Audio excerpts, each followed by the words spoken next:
find these stainers down here. Yeah. Obviously. It's cold. It's not freezing, it is. I'm going to put this on for a bit. 10 minutes, put this on. Fucking freezing, man. Well, on for 10 minutes, I'll start them out, won't I? You have to wait for me, guys. I'm fucking freezing.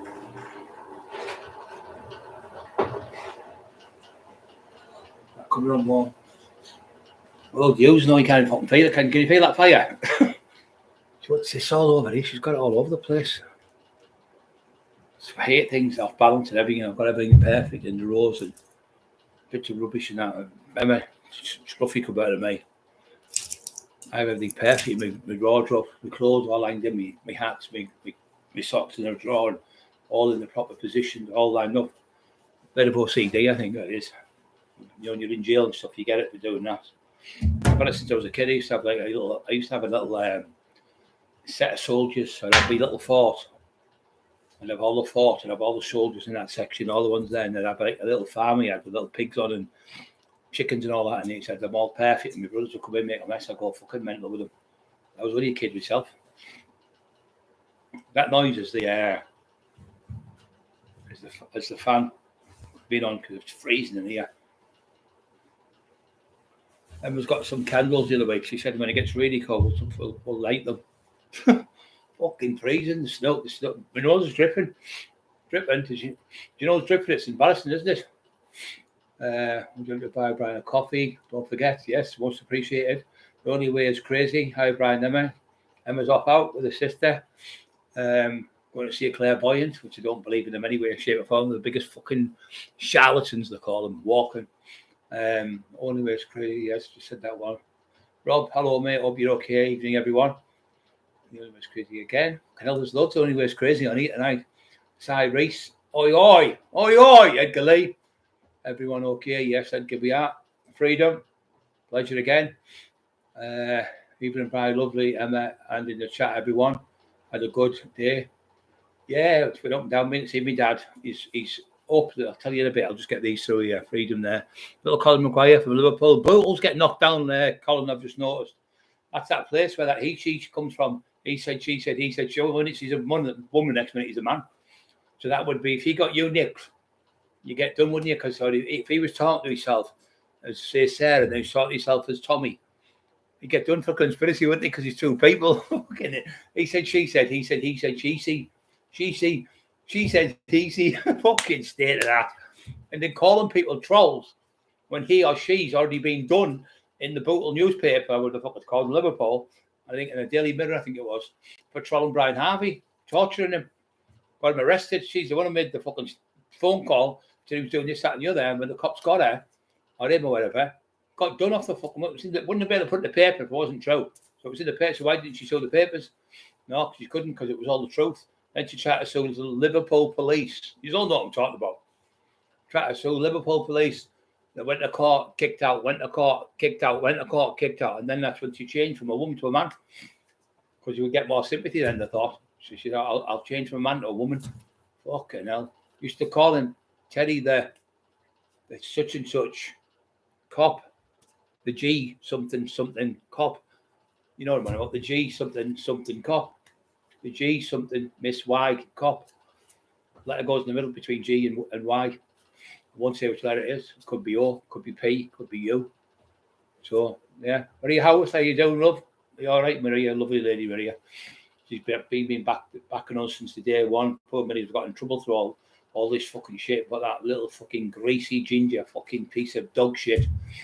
Dog shit, I call him. Dog shit, because that's what he is, a piece of dog shit. You know, you stand on dog shit in the middle of the night or something, it's on the floor, and you stand there, you think, oh, fucking hell, I've got dog shit on my shoe, and you can't wait to get it off. That's what he is. You're like a piece of dog shit on your shoe. Fucking dog shit. Hope everyone's okay. Just been in the hospital today without Jamie. We've been there for a couple of hours. He's got the normal breathing thing on. But we were there about 2 hours, maybe a little bit longer. 3 hours. He was asleep all the way through, and he was asleep before we got there for about 4 hours. So he's actually eating food now. They're letting him eat. They're going to another stage, but he's even on their water, and he can drink the water. Everything now out of the beaker. He's got like a little beaker. So they're doing that, but they're not. They say forget about the cancer now. That's secondary. Let's get his lungs working properly, and we'll see if whatever's there is constructing the flow of his oxygen with the cancer. It's in his. He had it in his when he first went. Jamie told me so. It was in his. Was it his gallbladder? I think he had it in his prostate, but I think it was in his gallbladder as well. So it was in his stomach as well. So it's in his stomach as well, the cancer. So, but they can still operate. They can still do things. But the most important thing they said, he's eating better now. He's put his face his face was all sticking out, bones like he looked like a fucking Skeletor, like a bag of bones. You know, I think he was 13 stone. He went down to about fucking 7 stone, and about a couple of months. But when he got the tube camera put down in his stomach and in his throat, it tore his throat, esophagus. It's given an infection in his throat, so he couldn't. I mean, even when you get like a tonsillitis, you try to swallow, it's really hard. So you imagine having your throat cut inside with the camera. They've scraped it, not deliberately done. It's just an accident. And he's got that, and he's also he had another he's got a water infection as well. So you can tell by his wee. I seen him 2 days ago, and it was pure, dark, like beer coloured beer. Now it's like a yellowy colour. It's like not as yellow as that, but it's like a yellow colour. So it's nowhere near as bad. It's probably 20-30% better. But his colour in his face is coming out a bit better. When they give him a fish, and he went, "Well, what's that?" I said, "You've caught that out of the fucking Redcar fucking. You've caught that out of the Beck. No, the Beck. Billingham Beck. You've caught that out of. They were laughing their heads off, the nurses. Oh, it was minging. Pure dry fucking fish." I said, "You're supposed to that'll choke him. The dry fish. You'll be able to swallow it." And the lad come around, who was like the dietitian type one, comes around. He's keeping an eye on him.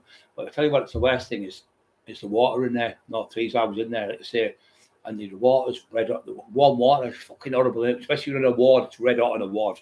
I put all the heating on for especially older people in their 80s. They need the heating on. There was an old lady in there. She looked about 85, 90. She could tell she had pneumonia. She was coughing every 2 seconds. Miles worse than my dad's pneumonia. But it's the cancer as well he's got, and the water infections, another thing. So he's had that. He's had the antibiotics, so they're starting to work now really well. I can't believe the difference from last week to this week. It's unbelievable. Glenn Copp, hello brother. I hope you're okay. Heinz, Old Bean.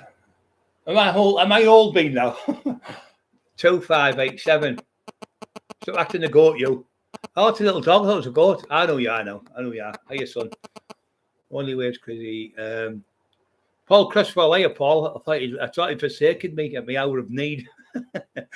Yeah, £3. Thank you very much. Yeah, Freedom, you're a legend, mate. Thank you very much. All these little tributes and little pound here and pound there helps to pay for the YouTube channel. Helps to pay for the your phone time, your talk times and stuff to phone. It helps to pay for your internet, your electric you go through to go on these because we're on them all the time. And I'm on this every day about, I'd say 4, 5, 6 hours a day on the phone answering messages to everyone. And then I'm doing these 2 or 3 hours a time every week. It's fucking hard work, you know.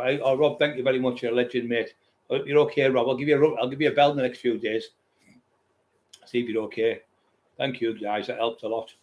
But yeah, it's the world's gone mad. I tell you what, my fucking mortgage has gone from the same as you's not. If you've got a mortgage, I've only got an interest-free mortgage, see. So they only pay your interest, so you still owe that lump of money at the end of the fucking time.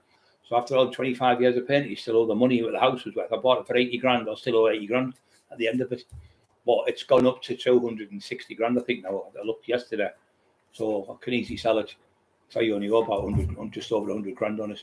So I'm going to do that and downsize the house. I'm thinking of getting a bungalow, like a 3-bedroom bungalow or something. So it's downstairs, so it's not me going up and downstairs and me fucking back and everything. So if I'm going up downstairs about 4 or 5 times a day, I've been out the hospital today. I've been in the hospital. So my niece has took me in. They took me right round upstairs, downstairs, down here. Fucking, I was an obstacle course.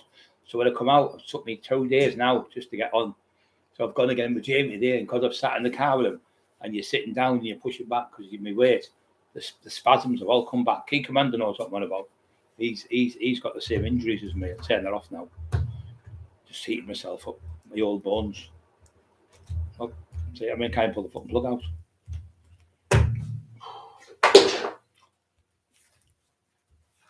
Oh, it's gone quiet, isn't it? Member 6 months, Rob. Well done, Rob. You're a legend, mate. Thank you very much. Freedom at the very bottom. Always here for you there to talk. I know you are, Rob. You've always been there, mate. A lot of good people on here. 99% of people. The odd troll comes on, but we might not get 800 people on. We might not got 500 people or 300. We might get 50 people. We might get 75 people, but 75 people we helping, they're helping us. So at the end of the day, if we do something, even if you've only got one person on, but you're helping people and you're helping each other, that's better to helping each other and getting through the day and making people happy than somebody who's getting 1,000 or 2,000 where they're all, I'm going to crash you where the bodies are, I'm going to make a statement, I know you killed him, I've been on the foot of the police, it's non-stop him in the fucking tin man, they're non-stop on the foot of the fucking police, I've been on the authorities, and the other one's going, I've been on the police, this man, I spoke to the police, I've told them where the body's buried. What's to be an old-time gangster? What a fuck. But we all knew in the old days, he was always been known as a snitch. Same as the other one, the tin man. He's a known fucking police informant. So no one wants now to do them type of people. Because that's how they get paid. They get paid blow gyros. They get money put in the bank off the coppers. Every time they get say they get somebody nicked, every time he gets somebody nicked, tin fucking ass, scumbag little smackhead.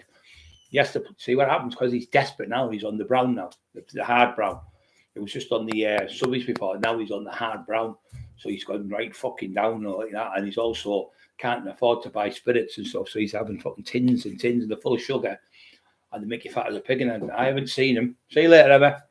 I haven't seen him for ages. And I've never talked to him or texted him out. But somebody said he looks like a fucking pig, fat as a pig. Somebody was going to give him a bat in Stokes about a couple of months ago. And he was in a pub with him. About 2 months ago, and he looked at him, stared at me, walked out the pub and shit himself. This was about 2 or 3 months ago. So the lad was with his girlfriend, was going to punch his face in the pub. I think it was somewhere you have something to eat in one of the pubs. He looked at me, his girlfriend stopped him and gave him a bat. I'm called Christian, evening mate. I'm my audits. Hello, brother. But the cat man, you okay, mate? Freedom at the bottom there. Yeah, 80 on, 21 thumbs up. Don't forget to push the like button, guys. Helps to support the channel. Helps the algorithms and lets people know that the channel's well liked and respected. You see some of these channels, they are getting 800 views, but they're not getting fucking 200, 100 likes on every podcast that come on. They're not even getting 2 or 3 or 5 or 10. They might be getting 2 or 3 likes out of 800 people, but it shows you they're only in there for the drama. We haven't got drama in our stuff. We've just talked about everyday things. Right, just going to touch on a few things. Like I say, it's going on in the world. Fucking the mortgages is fucking scandalous, isn't it? I think there's going to be that many people living on the streets, they're building a rod for their own back, because where they're going to put them, going to have to put them in hotels and refuge places and fucking different places like that. So it's going to be worse what they're doing. Put the mortgage into the infrastructure. It's collapsing and collapsing and collapsing. There's nothing left. I mean, my mortgage was £360 12 months ago. It's gone up to £915. It's gone up 8 months out of 12, I think it's gone, or 9 months out of 12, it's gone up, which is fucking ridiculous. Now, have you noticed your wages don't go up every fucking month? Have you noticed nothing like that goes up, or the food comes down? How can the food double in price and we probably got maybe 50 quid more this year than we did last year? That's how much money's gone up. So, or £100 more some people have got.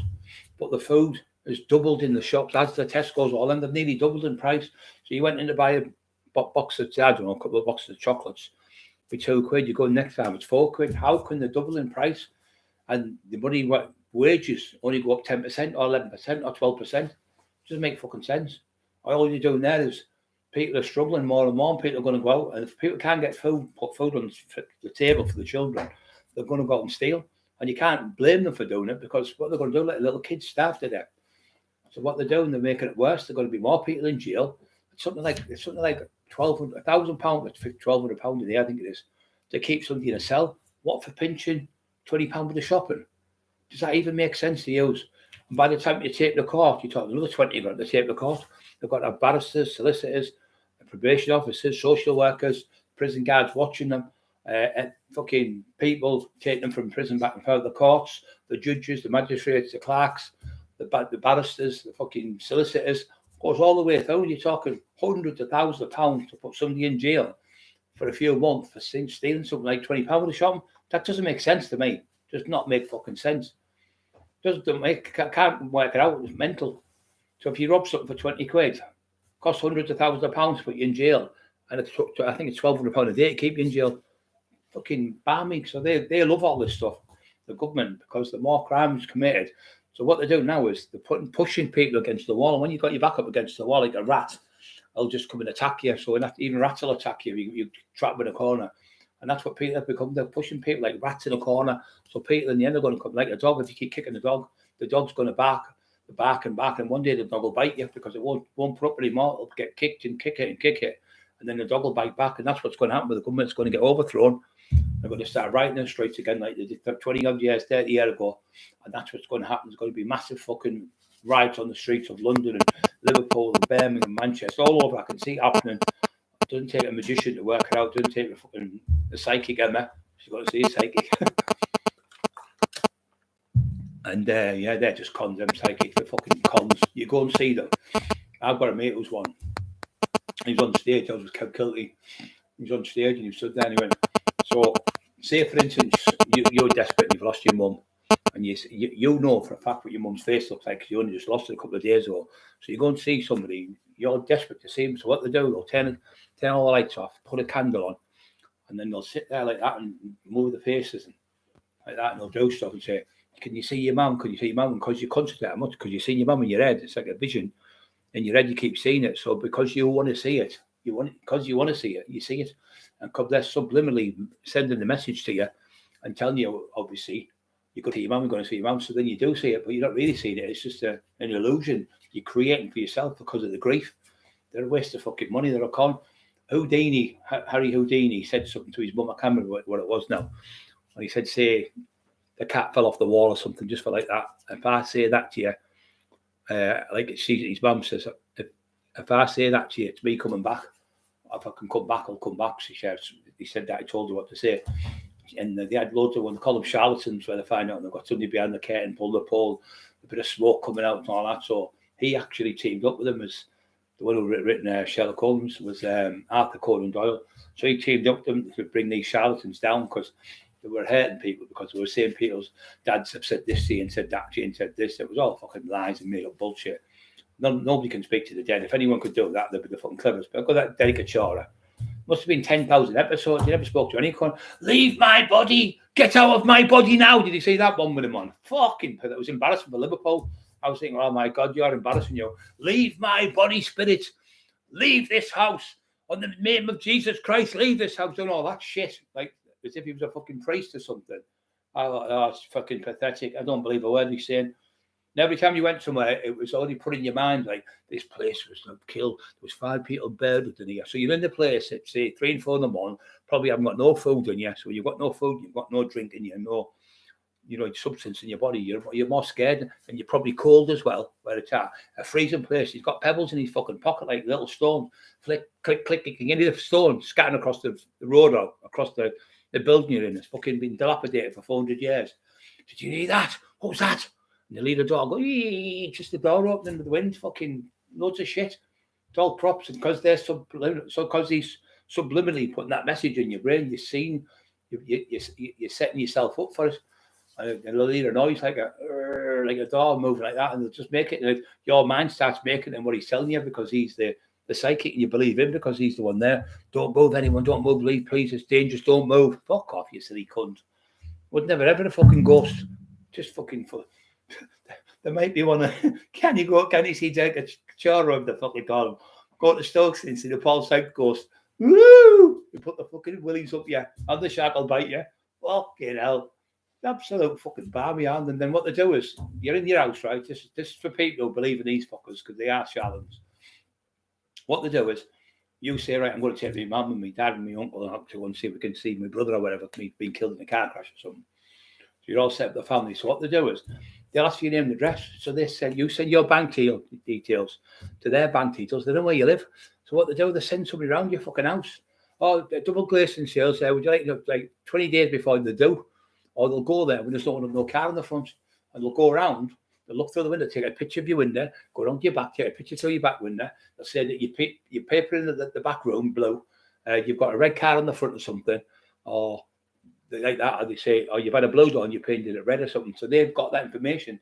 So then they'll say, "Is there anyone you call it? Is there Anne in the house? Anne? Well, every fucker's got an Auntie Anne, Auntie Margaret, Auntie Thomas, John, Frank, Auntie Hilda, and all this. Everyone's got these old-fashioned names, Mavis and fucking Dorothy, and all these old-fashioned names. They'll come out with them. Auntie Mary and Auntie Margaret. I've got an Auntie Mary. Let me think. No, you're not the one old one. No. Is anyone else? Auntie Mary. And Auntie Mary, your dad's not happy because you've painted the door red instead of blue. It's me. All fucking jumping about, really fucking believing it. And they've just been around your house and seen you paint your fucking door, and that's how they do it. Fucking con, honestly, are. And then they've got earpieces in going, and they've got somebody in the crowd saying, "Oh, I'm here to see if I could see me Uncle Thomas. I haven't seen him for 20 years, and this happened to him and that happened to him." And he's listening to everything, and then they're sending the message back to them on stage. It's a fucking big scam, so they can hear everything in their little earpiece, and he's got another piece on, but he's reporting it back to them. It's fucking just a big scam, all of it. None of them can fucking make you see out. They never ever tell you, "Oh, if you go into the third step on your stairs, stick the brush in there, open it up, and I'll put all the money in there." You never get fucking one of them, do you? It's all shit. No one can speak to the dead. It's impossible. It's fucking shit.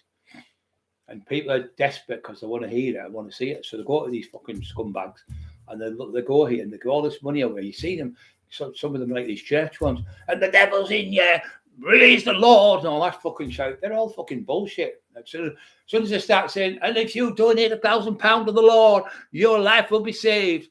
In the name of Jesus, amen," and all that. Here's some fucking holy water on legs.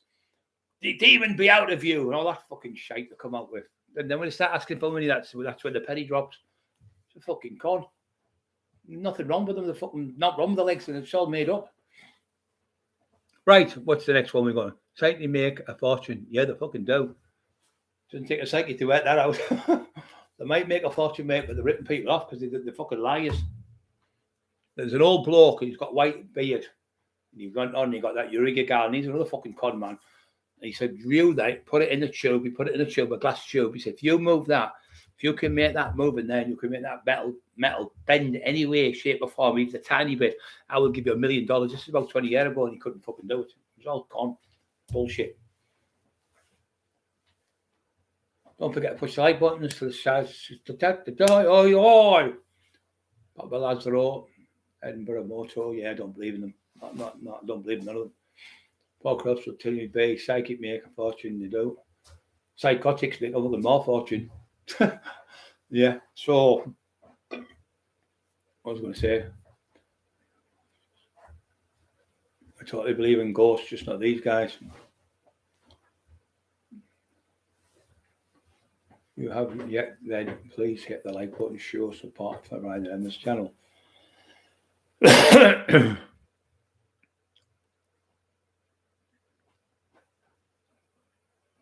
Yeah, it's too many people died in there. It's like I said, they never come and hit it right on the button, did they? There's a there's the odd one who has got it right. There's a few of these psychic detectives that have been spot on, but these ones that come out and just get money off people saying, "I can tell you where your mum said," and I tell you, I don't believe in none of them. But there's some of them ones you can't refute it. It's irrefutable. I mean, there was one, he'd been killed, this bloke, and they couldn't find him anyway. He said he's 400 miles away from here. He said he was hit by a freight train. Blah, blah, blah, blah, blah. And he fell down a bank and he's there now and he's in the weeds and all this. They've gone from this other place where they are in America. It's like going daylight one part of it and the other part's going a bit dark. It's thousands of miles away, the place. Something like the part. So he's gone in Auckland as well. So they've found these other place, so another place. They've gone down the embankment and found the body at the bottom of the bank. And he's there. Every single thing he said what happened, or he got hit by the train and this happened to him and that happened to him. And there's been ones where they've got jumped over a fence and went, "Oh, she went this way and she's gone here and she's gone there," and then they've got it spot on. But they're very, very far and few, But I'm not saying I don't believe the ones can speak to the dead, though. I don't believe that. But they can feel that energy of something they've seen. It's called I can't remember it now. Something energy is called now. Is it residual energy? I think it's called, where there's been somebody's been killed, so there's that energy is all there. They can feel it. I think these psychic ones, who can feel that energy and feel like where it's happened and somebody's been killed and stuff. I think they're more realistic than them because they've hit it on the button loads. They've had one and he found about 6 different murders. They actually arrested him for the murders. They thought he's got to have done this because he knows exactly. He'll be getting done when Paddy. Sidekick Paddy with his one eye. Fucking hell. You're getting arrested, you. So anyway, they've got the places. Everywhere he said these people were, they found, I think it was 6 different people. And everything he'd said to these 6 different people happened in all different areas.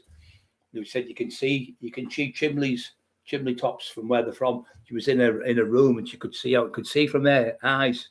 Somehow he could get the vision. He was getting a vision off this girl who was there. She was only about 12, 14 years old.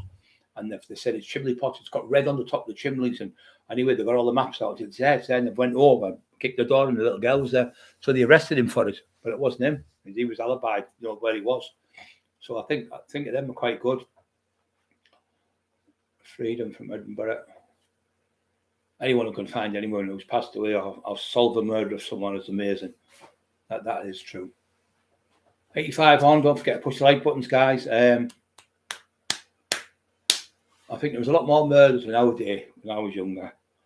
In my time on the streets than there is now. You don't hear of anyone getting shot now. You don't hear of people getting shot every day. But like Speedy got shot. Speedy was doing the gear, selling the gear and stuff like that. And he ran about for me.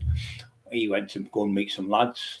The lads, the one in the shed was going, it was Keith McQuaid and such and such. It wasn't how to do with Speedy and Keith McQuaid fucking talking shit. That's how I know he talking shite. Because the 2 people who said shot fucking Speedy had nothing to do with it. And he come on, made a fucking fool of himself because the other 2 people, they got caught. Who caught Speedy? They shot him and just over the road from Groveville. Not east side, what's it called? Where the church is. So anyway, went to get some gear off them. He sat in the car and he was smiling at them. Bowler was one of them. He was a Somalian, I think, Bowler, fucking psychopath. And he went to meet him, and another lad called, was it Bam Bam? Bam Bam, I think they called, not the one we know, and another Bam Bam from Redkill here. So they went to get him because he was having a bit of a war with them. And they came over and he said, "You all right?" He said, "Yeah, I'm all right." He smiled, Speedy at him, and he smiled back. And he walked up in the car, and he saw the shotgun, went boom, blew him in half with the shotgun, and killed him in the fucking car. And he got up and he tried to fight back down the street, but he was dead. And he would have threw a fucking carpet on him in the area. And he would have caught them in a couple of days. They were bragging down the pubs, "Oh, we just killed Speedy." We killed him. So they caught him in a couple of days. About 2 or 3 days they were caught. They got the firearm and everything, and about 32 years each. And the man in the shed's going, "Oh, it was Keith McQuaid." Keith McQuaid was in jail doing a fucking 18-year, something like an 18-year stretch. He wasn't even around. Fucking talks a load of shite. So all this shit he's talking about these other people and bodies and all these other ones. He's done it and that one's done it. He's done it and that one's done it. Surely that's a conspiracy to pervert the course of justice. If he's putting all these things out that aren't true, surely he's going to get fucking jail for it. I mean, if I went on there and said to the police, I know 2 lads who killed someone, they buried them situation, they went and tried to dig the grave, but there's nothing there. And there was a lad in that house got killed. They went there and there was nothing. You go, right, you're being charged, wasting police time, pervert the course of justice, because he's perverting the course of justice by putting these lies and rumours about these people. Surely the police would have found them by now. They've got machines where they can fly in a helicopter. They can put a machine out there. They can see where there's any bodies, even though they're dead, even though years and years after, they can still find bodies. They've got all sorts of different things, like dogs that can find them and things like that. So cadaver dogs, they call them. So surely by now, all this time. But the thing is, if he is telling these where these bodies are and they are coming true, don't you think he's going to get charged again? Because if he knew where they were from day one, say he's knew for 30 years, they'll say, right, you're going to get charged for pervert the course of justice again, because if you know where somebody's been murdered, you know somebody's been killed, and you withhold it, that's pervert the course of justice and withholding evidence involved in a murder. You're not allowed to hold that evidence in. You've got to go to the police and tell them. So if you know about somebody being killed, you have to go to the police and tell them. If you don't, and they bring it in, then you get done for the conspiracy because you're involved in it. So how does he know these bodies are buried unless he was involved in them? That's where I'm coming from. Doesn't make sense. So he says, that's why he's getting his 800 views, because he's coming out with dog shit, fucking cack, like the Speedy one. Speedy wasn't shot by him. The kids that killed Speedy got 32 years. One did 12 years, I think, and he both died in hospital, and Bam Bam's out now. He got out. He did about 20 years, I think. He got out, so he wasn't even close to fucking getting the right people. And that was just all bullshit. And then he was saying that, Brian Cockerill and Speedy killed Big Frame. And now he's saying it's somebody else. Every other month he keeps changing it, just for views. That's all it's for. To get his fucking views up. Talking shit about people. Never had a fight in his life. Never had one-on-one fight in his life with anyone. Never. Not once. Never. It's always got to be a gang with him. I was like they did with me, 14 of them in the fucking house. There was 14 of them, chopped me up and stabbed me, hit me with bars. I never grassed any fucker up. And he's called people grassers. And he's grassing every cunt. Unbelievable. I spoke to the police. Have you heard all the statements? He keeps coming around every day. I spoke to the police again. There's North Yorkshire Police, Northumbrian Police, and they've said this to me. And they're going to be doing this, and then the Tin Man's coming. Going, I've spoken to the authorities. Cockerill's going to be getting the biggest sentence ever. Have you ever heard of it? Never heard of it in my life. When I was young and a kid, I've never made a statement against anyone. I've never put anyone in jail. I've had people attack me. About 11, we went in a pub one night, and I worked on the door, and I was working on the door. I was fighting with these two lads, and I knocked both of them out. One was 17 stone, big lad. He used to do the coke and everything. And I knocked him out, broke his jaw, and I knocked his mate out, broke his jaw. So I come in, there was 11 of them. So I come in the pub, and they'd got up the stairs. So the lads who were with me ran off and left me. So I'm on the stairs. So I grabbed two of them, and I pulled them backwards. I was like 24 stone. I just fucking threw them downstairs like ragdolls. And as I threw the two of them down, they fell into another couple downstairs. So like 3 or 4 of them fell over. So I've got upstairs, I punched another one on the way up, and knocked him clean out. And I've got to the top, and then there's a big fat lad. He went, how mean you want? And he's throwing these punches at me, missing. Anyway, I've caught him, bang, right hand, dropped him. And I've got over the top of him, and then they hit me with fucking gross bottles. One hit me in the face here, broke my cheekbone. One broke my nose with the chair thing, caught me in the face with the chair leg. Broke my nose, and a big cut me fucking head right across here. You can see the scars on my head there. They had the holes, fucking right. There's holes all over me. Anyway, fucking, I've put them down, but as I'm on top of him battering him, I've turned around because this one's hit me in the face with a bottle. And I've grabbed him and pulled him down. So I'm trying to fight the others, but there was other people around me. But they can't hit you because they're in the way of the others. So I've grabbed him and I bit a big fucking chunk out of his face, right through his cheek there, a bit of fucking massive chunk, and spit it out at him. And I jumped back up, and he's fucked on the floor, blood's pouring out of his face. And I've just ran and pushed him at the top of the stairs, and 2 or 3 of them all just fell down on top of each other. And then I could hear the sirens coming anyway, fucking, then there's other 2 come this side. And I picked one up and threw him right over the table and fucking bashed him. Then I've had a fight. I could hardly see because the blood was pouring up behind. And I punched another 2 at the top of the stairs. They've gone flying down the stairs. I was like that, the doors bust up and the cops come running in. They surrounded the back and the front off. And there was 11 of them got arrested. And I went to the police station, and the cops come to the police station, sorry. Not police. I went to the hospital with the police. They put me in the back of the van, took me to the police. The police took me to the ambulance. We phoned an ambulance. The cops said, "I'll take you to the van." So I got in the van. The cops took me to the hospital. And you want to make a statement? I went, I didn't see who it was. I said, it was just a gang of lads I didn't know. I know exactly who it was. It was a wrecking crew because I'd knocked a few of them out before. They'd come back for revenge. There was only 3 of us on the door. The other 2 lads were not. So Adish and Mark Johnson came from. They 2 ran off. They went to the Maldorman, which is about a quarter of a mile away. They ran back around, big Rob Denefi, Adish, Mark Johnson, Gala, all them lot of people have come running out to help me. Mark, a bailiff, Ginger, I can't remember his name now. Gingy's a good lad, bodybuilder, and they've all come out to help me. And they said, well, how come you 2 were perfectly normal? Brian's fucking face is put the fuck.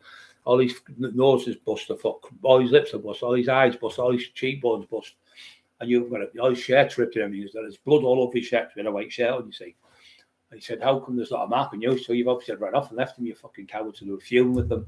So I'm fighting 11 lads. I've done really well. I knocked 7 of them out unconscious, but they woke up and I broke 3 of the jaws. And I broke the other one's nose, and I broke a bit of fucking chunk right out the other one. But the main one, he's now a social worker. He's a social. I've got to meet him later on. I met him again with Speedy after the fight about 2 years later. We were in the Eclipse, which is a fest all-night rave. So we're in the Eclipse, and he sat there with a few wrecking crew. It was the first night open. Only 37 people turned up. So he sat with Speedy, he was malfussed, he wanted to fight. I said, well, can we get outside? I'll fight him now. So Speedy went over and said, he wants to fight outside. He went, just call it a day now. He said, we're on the ear now, just call it a day. So his ass went, I knew I could destroy him. He said, I don't really know you, big fella, but I've heard of you. Speedy shook me hand. That was the first day I got to meet him. And he shook me hand. I said, all right, mate. I said, you all right? He said, yeah. He said, do you want a knee and all that? I was sitting up on the knee with him. And that's how it became. Speedy became like my lieutenant, and he was game as fuck. And he says, I know you beat him because he's been on about fighting, 3 months to me, 2-3 months to me. And as soon as you come in here, he fucking went over all the way and sat down in the seats out the way where you were. But I've come home to say, look, it'll be all right. I said, yeah, I'm all right. Everyone tell me it's okay, so I forgot about. I said, well, if you want to fight, I'll fight him. He said, well, he says the same with you. I said, well, we'll arrange it now if you want. So he went back over and seen him. I said, Brian, I'll fight you outside. I'll referee it. He said 1-1, and then it's all done with shake hands, we'll all just go back in. He went, oh, no, I'm just going to leave it. So then Speedy said to me, I knew he's fucking full of shit. And I knew there was a big gang with you because the other lads told me there was like about 10 to 15 lads with him. There was 11 lads all together because we're all in camera, you see. Because the camera was in Berlin's nightclub, it was called.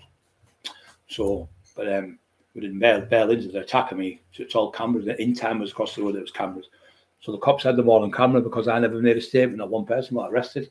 So later on, I went and found them and I bashed most of them, one fight. But yeah, that fucker, I was in there one night and I was on the door and there's this fucking 4 lads had a fight with me. So I pushed two out the way, get out the fucking club, threw them out. So one jumped him out, so I hit him full right hand, broke his fucking jaw, snapped, put on the floor, knocked out. And then his mates with him. And he went, I'm going to get my brother.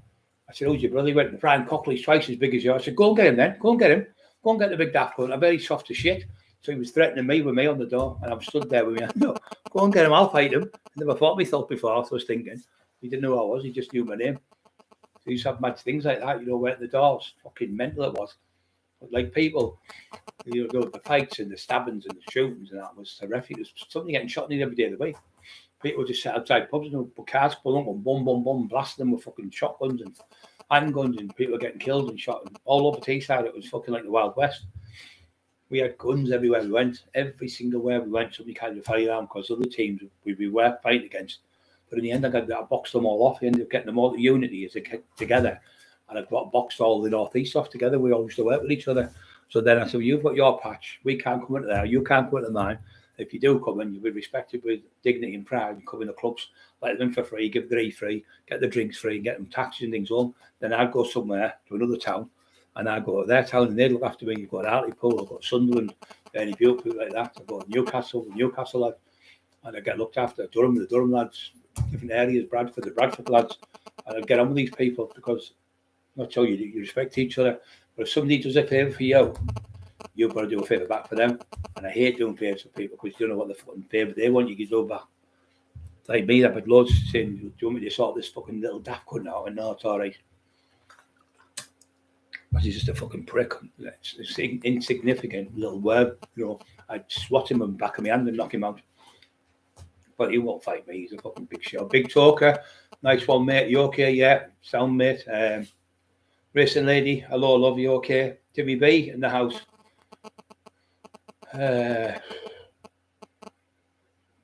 Weed. I don't understand that, friend. I need a friend. Weed. Oh, yes. Is that him? Peter the Vox. A friend is a friend in the weed. That's what they call him, don't they? Pissy back. The pissy back. Pissed up his wife's back every fucking night. What an embarrassment. Going out with a fucking beard out here like that and not even been a wash. All fucking doing that on a lad, picking all the sleep out his eyes on a fucking doing a fucking documentary, picking sleep out your eye. Doing one with Sean Atwood stood in the street with a pair of Jamie pink shorts and his fucking blue top, as if he's a proper gay camp fucking bloke. Load of shit. That wasn't no pun intended there. No pun, full of shit. Fucking weirdo. Pretending he knows everything about Lee Duffy. Never even fucking met him. He lived in Middlesbrough all his life. Never met Lee Duffy. An expert on Lee Duffy. Carl Edwards, who was with him for 6 years, who got fucking 3-4 kids to him. Never even heard of him. He said when he come to ask me for stories, I said no, I'm not doing these stories with you.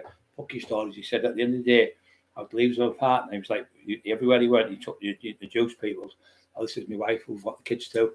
And he didn't even know the pool all when I told him, when I was doing the book with him, he didn't even know where Lee drank. He didn't know what friends Lee had, like to Teddy. He knew about Teddy and other people, but he didn't know about people from other areas. I knew from pubs and clubs and places in Leeds and Manchester, people from Sheffield and Doncaster and London, all over. Lee Duffy was well known all over the country. He'd done jail from London all the way to the top end of the northeast.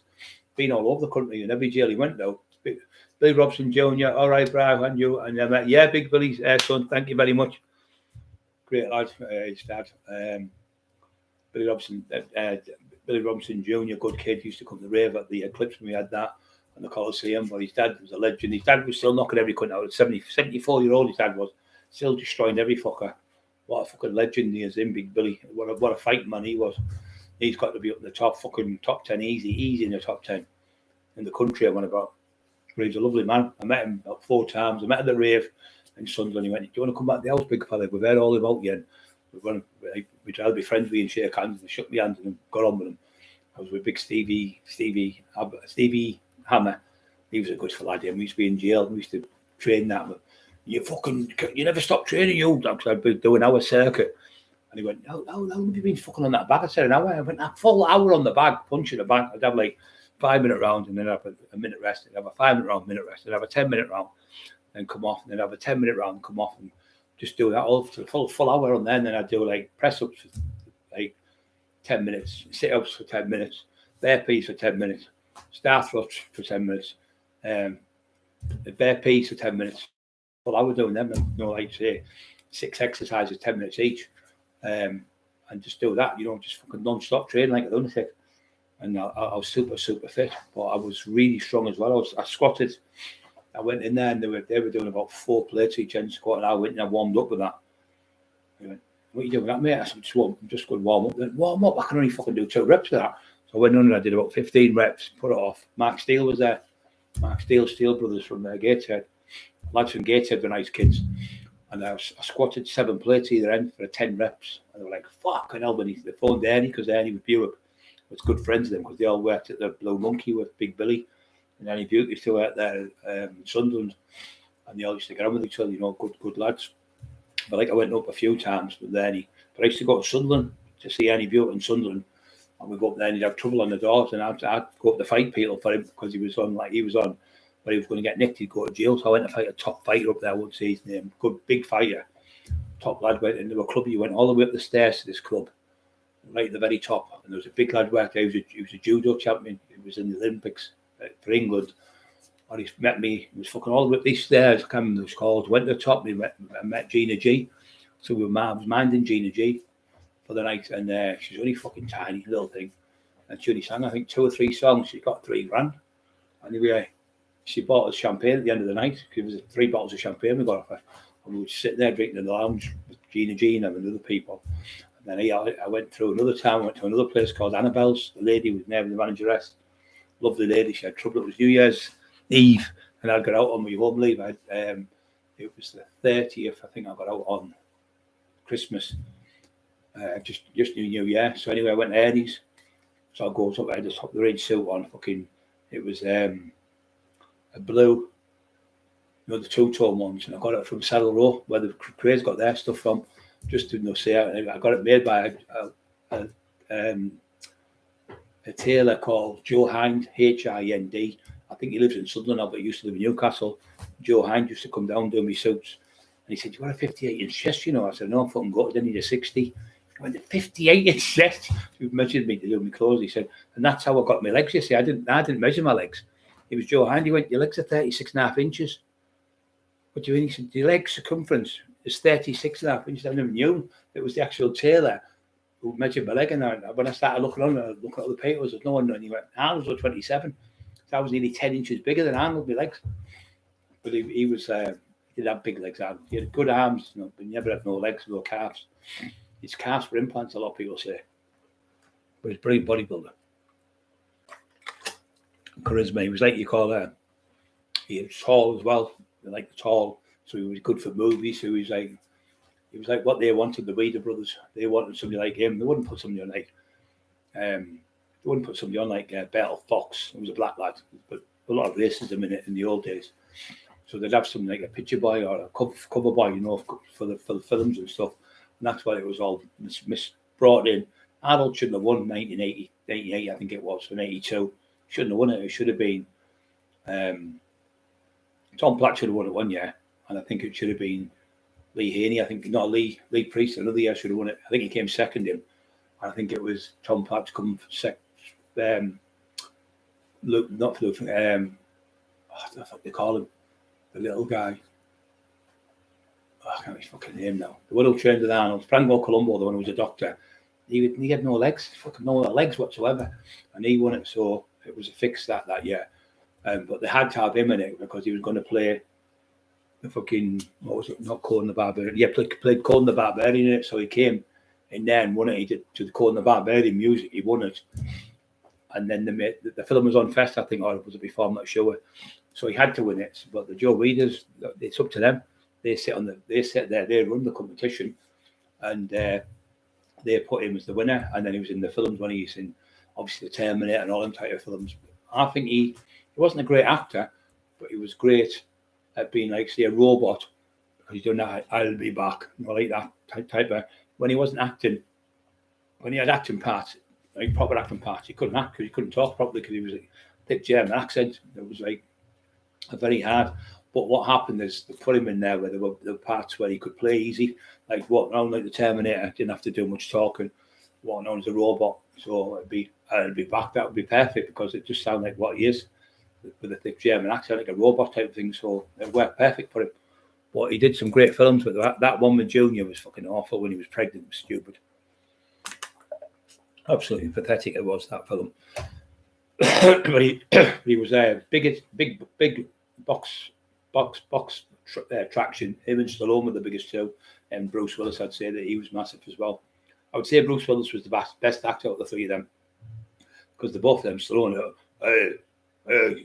had a stroke, you know, that's why his face is a bit paralysed. He had a stroke when he was younger, but when he was when they were drafted into the army, Stallone did a run. He went to fucking Italy and he hid in a I think it was either a monastery or where the nurses, nuns go.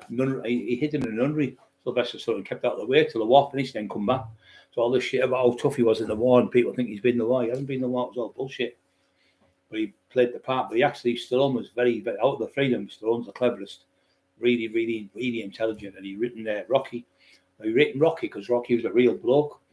If you see the proper film, he was into selling coke and taking coke, and he worked on the docks, and he was I did like a bodyguard for the mafia and stuff, and he'd go around and get money off people who ripped them off, and he was like an enforcer. But he was a big bloke, this, but he was an ex-boxer, and he actually fought Muhammad Ali, and he did 11 rounds with Muhammad Ali. He got knocked out in I think the 12th round. Muhammad Ali stopped him, but he had a fucking great fight with Muhammad Ali. He really, really did well, but he ended up being on drugs. And Stallone had to sell his dog. Somebody put that under the night, and they were right. He sold his dog, Mucky, I think Hooky or Mucky or something it was called, the dog. He sold the dog for I think 60 grand to put the money into the fight, into the movie. Sorry, Rocky 1. Because I said, "Oh no, we'll give you £250,000 for it." And he offered him. He went, "No, I want to do it myself." I think I want to make the movie myself. So they went, "No, and he's not going to do it." So he bought the 600 grand, made the movie, and it became a blockbuster. And it is a brilliant film, Rocky 1, because it's realistic as well. Because somebody just a normal lad, and then the other one get the champion, who was the champion, gets his hand hurt, so he's got nobody to fight. So I will pick somebody. The Italian will have him. So it was the way they did it. They made that film was brilliant, because that's what Don King would have done anyway in real life. So all they did is copy off what Don King was doing, putting somebody in, letting them win, and then putting somebody else in, letting them win, and all this gambling that they did. All these, when Tyson lost the fight and this one lost. A lot of people say Muhammad Ali lost a few fights deliberately. He was told to lose them by the mafia and Don King if he didn't. I mean, if somebody comes up to you and says, "Lose this fight, and I'll give you 4 million. If you win it, you get 100 grand." You're going to take the 4 million. Don't give a fuck who you are. You're going to think of your family and yourself. You think, "I don't want the mafia after me. I don't want fucking Don King after me," and like that. So a lot of them fights were between the black lads in their own community. They knew what was going on, and they would take a dive, obviously, for that type of money, and be right at the top of the tree. Then the next 2 years later, if you take a dive this one and you win, the next one you win. And then the next one you're going for the title, and I'll guarantee you win the title, because that person will take a dive in that one. So it was all definitely constructed for the mafia in the 70s, especially the 70s and the early 80s. It was definitely a lot of fixing going on. Not as much now. I wouldn't say it goes on now like it did then, because the cameras, you can see. There was one of the fights where somebody gets hit with a punch, and when he's through the punch, you can see the punch didn't even hit him, like a ghost punch or something it's called. I can't remember what it's called, the phantom punch. So you get him like that and hit him, he just falls on the floor. When you look in, you can see the punch misses the face, because they've got all these cameras now where it can slow it down. So to slow it down, it just goes past the face. So call it the phantom punch. I think it's Muhammad Ali. I'm sure it was him. It was involved in it. I don't know if it was even got hit or I can't remember who it was now, but he was involved in it. I'm sure it was called the phantom punch. Glenn Moneth, you fucking Merry Christmas, Glenn. They'd probably come around with a fucking tracksuit on Christmas Day, won't he? Instead of his Santa's Claus stuff. Yeah, so yeah, a lot of that boxing has been fixed. The old days was, because especially in the old days in the 60s now, it was definitely fixed. It was run by the mafia. The mafia had all control, all the casinos and all the stuff in America was all run by the mafia, and you had no choice. You can't beat the fucking mafia. They just get a sniper and fucking blow your head off, or get somebody from Cuba to come through, an ex fucking military type person or ex army lad or something. Because there was plenty of them after the wars and stuff in the 60s when the war was over. There was plenty of fucking snipers about and troops. There was loads of that about, and he was another one. Martin Luther King and all them, they were all fucking, and the other one, they were all into that stuff, fucking brainwashing people. Malcolm X, another one, they were all fucking gangsters, man. We're all involved in money. Religion makes a fortune.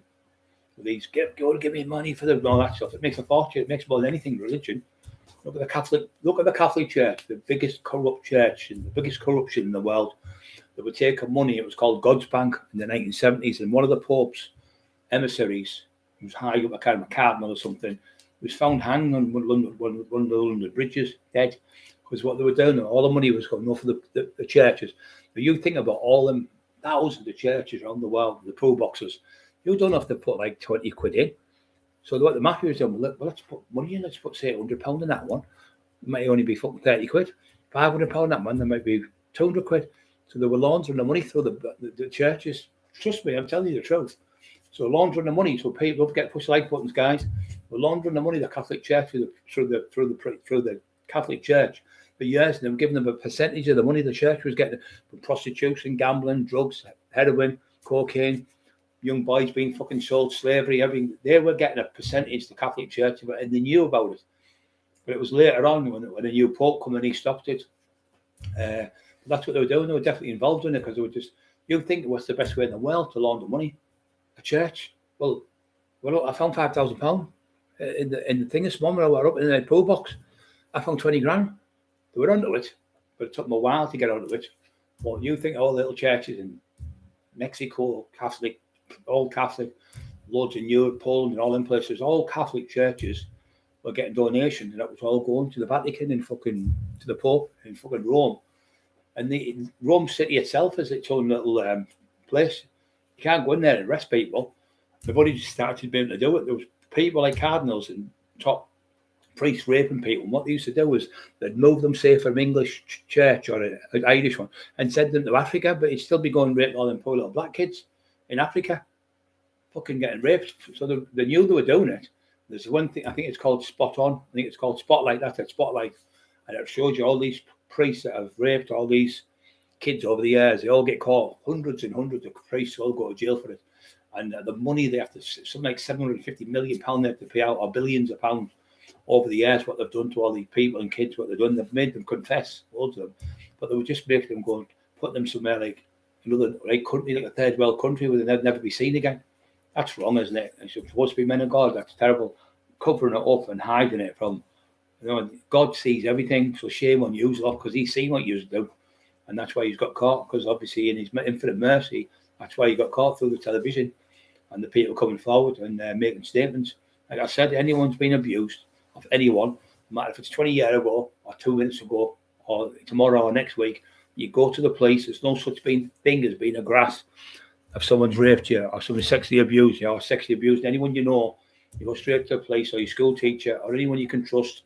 Tell them and let them deal with it. Don't let somebody be a victim. When you read about it in the paper and you see, I know he was raping that young lad, and then all of a sudden you hear about another kid being raped, another one, and then somebody down the line gets killed because these horrific fucking rapists like Jimmy Savile, the tinfoil man's mate, and you fall Sykes on him, they go to the next stage. They love to be. That's why Sykes did 21 years out of 24 in jail, because they love being a predator in that jail. It's the sexual buzz they get off them, not just having sex with someone, actually the power over someone, making them do things they want to do, they don't want to do. And then that's what their buzz is. And be like us winning the lottery on the £1 million. That's their buzz.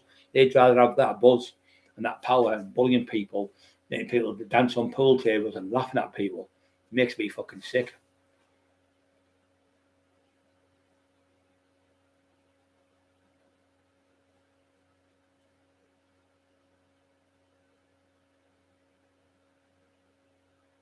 Yeah, right, mate. Matt Cardi, thank you very much, Matt. Thanks for the wise words, mate. Joined FFL. Good lad. Thanks, Matt. the great lad there coming on helping us out. And there's just so many people out there that they have been abused. And if you're suffering out there, and trust me, if you're suffering, you've been raped as a kid, and it's coming back on you now because you're older, and you're suffering, it's doing you in, please go and get help, because you're going to drive yourself to alcohol, you're going to drive yourself to sitting in the house, not going out, you're going to start hating everyone you see, everyone you look at. It's like ladies when they've been out with some man, and they've raped them, and another one's raped them, whatever. They can't go out and get somebody else. They sat on their own, petrified. When everyone's like that, but they can't trust anyone because they've been abused that bad by people. They'll go out and see every single man they see. It's called snowblind, I think it's called, or snow face blind or something. Like that. Every person they see is the man who's raped them. So every time they look at somebody, it'll be that face they see everywhere they go. It's called snowblind, I think it's called, where they see just the person who raped them over and over. And that must be fucking horrendous to live like that. It must be terrible. It makes me my heart saddened. And knowing that somebody could go out and rape some kid, forcefully make them do things, it just fucking it makes tears come to my eyes. It does. I can't watch programs on it. I've watched ones where how they do it, and I study all the stuff like that. And if I see it myself, I'd grass them up. I've went to court twice. One got 6 life sentences. He raped 6 women. He abused 6. He raped 5 women and abused another one. It was like my Vet Woods friend. She didn't dare go to court, so I said, I'll go to fucking court with her. So I went and met her by the big bottlers in Middlesbrough. There was 6 girls there giving evidence. And the cops come up to me and said, what are you doing, Brian? I said, I'm escorting these ladies in here. I said, they're frightened of going in because of this. He said, thanks very much. He said, I can't thank you enough. I said, you might not get in with you guys when it comes to rapes and it comes to kids being murdered or people being murdered or people being beaten up and houses robbed. I'd help you every day of the week if I can. I said, you know that for a fact. I said, I wouldn't see anybody getting raped or sexually abused or murdered or killed and not doing that about for you because I'd do the first one to help. And thank you very much. It was on about 2 weeks to trial, 3 weeks. He got 6 life sentences. And the cops cut me out and they said to me, thank you very much for going there because I think them wouldn't have, without you going with them and giving them that encouragement and standing outside waiting for them to take them home. He said it was brilliant what you done. I paid for the taxis there and everything. I didn't go in the taxis. I paid for all their taxis to get there, and I paid for them to get back and that, But it was good. And you just think to myself, it was only like 20 minutes going in, 20 minutes coming out or something, twice a day for a few weeks. But I knew they were safe. I could see in their faces. We were at you, I said, who do you think is going to get past? Do you think he's going to get past me, this fucking scumbag? I would talk about it, I'm talking to you now. And they were dead happy. I'll smash his skull and I'll punch him out. I'll go like that, going berserk. And they were dead. You could give them that courage to go. I can still feel it in my mind now, still upsets me. Horrible thing when you see people getting hurt like that.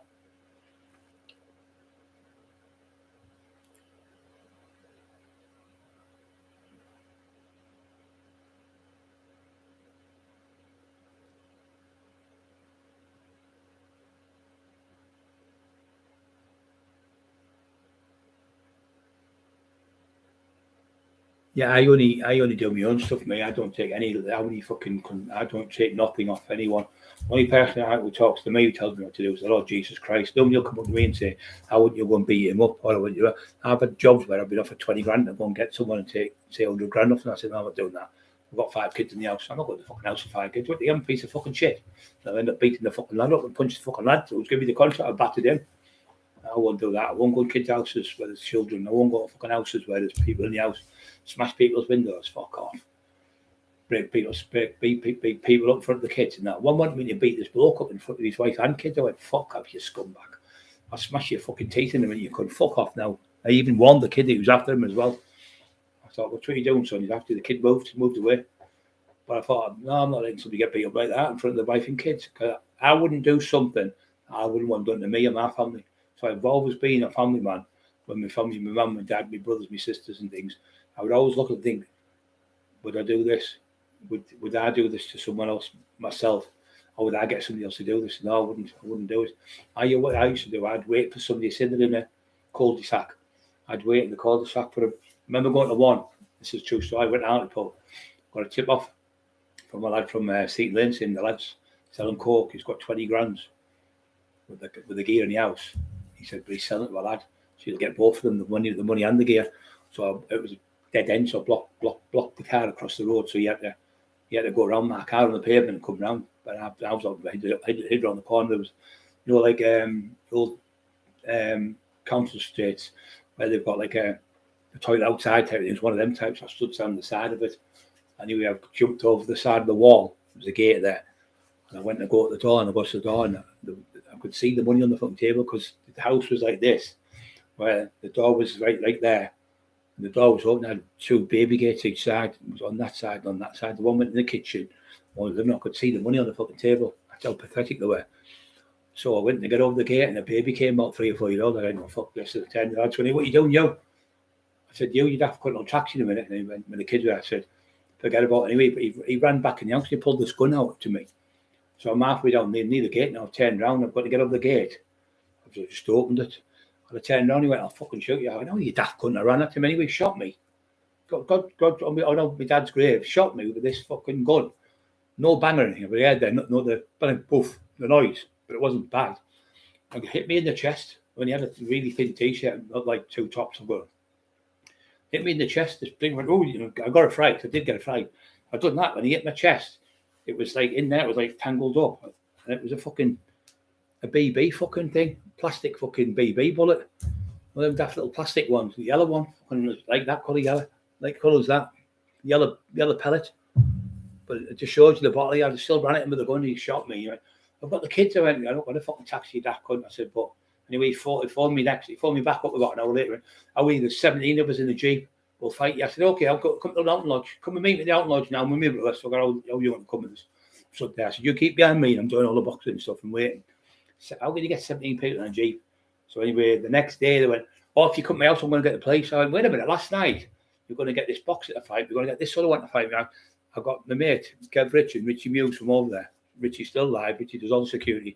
Best security if you want security. And Hartlepool's Richie. Richie went and seen him and said, "Look, Brian, I'll fight." There was about 10 or 12 of them involved. He said, "He'll fight us all on the beach." He said, "He'll meet you at the Blue Lagoon." But they used to get the sequel. "He'll meet you on the beach tomorrow at 10 o'clock. And he'll go through you all. He'll fight everybody." And she said, not one of them turned up. And then the excuse was, "Oh, we're going to get the police. The cops are involved." And all the fucking shit. Not because they were on coke. They were off. They thought they were great because it was like 10 or 12 handed. Thought they were great. But when they're separated, they're in their own houses. They obviously come down to the fucking earth then. There weren't like 10 men on their own. They fucking shit themselves. So I remember I fucked off to, I went out the way for the day. I went to Whitby when I said they got the police on me. So I went to Whitby and stayed at Whitby all day. And when I come back, they never thought the police on me. They were just flagging me. But I actually met the kid in jail. Ended up being friends with him.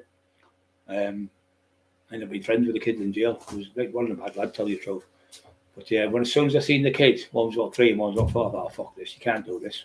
Kids screaming, anything goes wrong, guns and all that shit, and fucking the guns in the house with the wife. And you should have been there with guns like that. But I think that must have been for the other lad who was coming. As if he had a gun, the lad who had the money. I think that's what that was for.